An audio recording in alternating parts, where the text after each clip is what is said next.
Hello everyone, today we will explore a new endgame, and this time we go down to basic because we are going to look at king and pawn against a king, like this.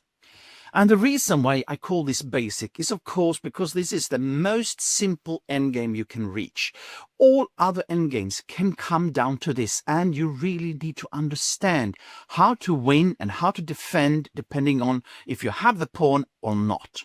So if we take this type of position, what are the basics ideas? If you want to win with a pawn, what you want is to reach this type of position.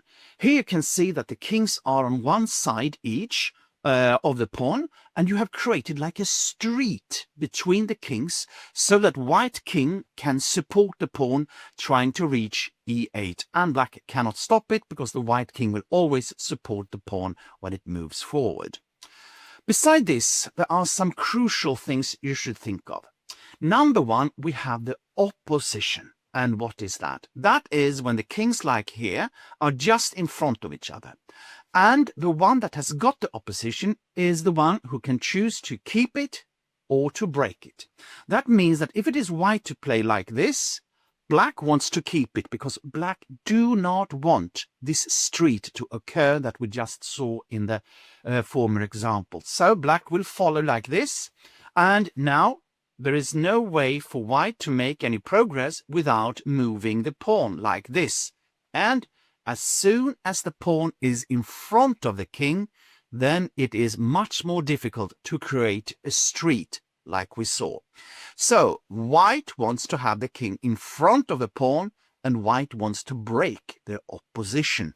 So instead of having a stomach, that is when the pawn is in front of the king, white wants to have a backpack where the pawn is behind. So this was the position that white wanted to reach. But now let's see what happens if white has got the opposition. So in this position we have the same. It is black to play. Then white will of course break it to create this street. Black will continue to try to stop it, to block the pawn like this, but white can keep the opposition like this, and in the next move break it again and try to create the street. And let's see what is happening here. Like this. Now we have a little bit of a street, but you have to be careful because if black now moves forward like this, now you can see that white cannot move the pawn. So white needs to come back like this, and again the opposition idea will create a street in the next move like this, and now the pawn will be able to promote on e8. So I said that white wanted to have a backpack, the pawn behind, and wants to break the opposition. But what happens if the pawn is in front of the king? Let's take a look here.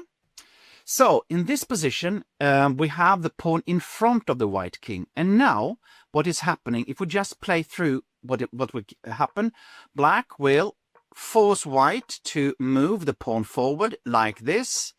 And now we have a critical situation. And when you defend against a pawn like this, you really need to understand that here you need to go straight back with the king, because otherwise white will get the opposition.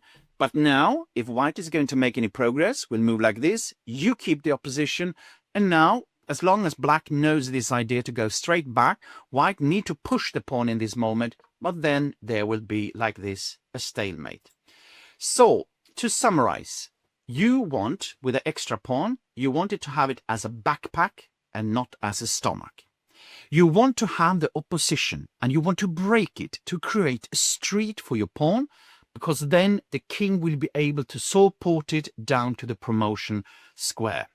When you defend, go straight back when the pawn is like a stomach, because then there will be a stalemate in the end. Good luck!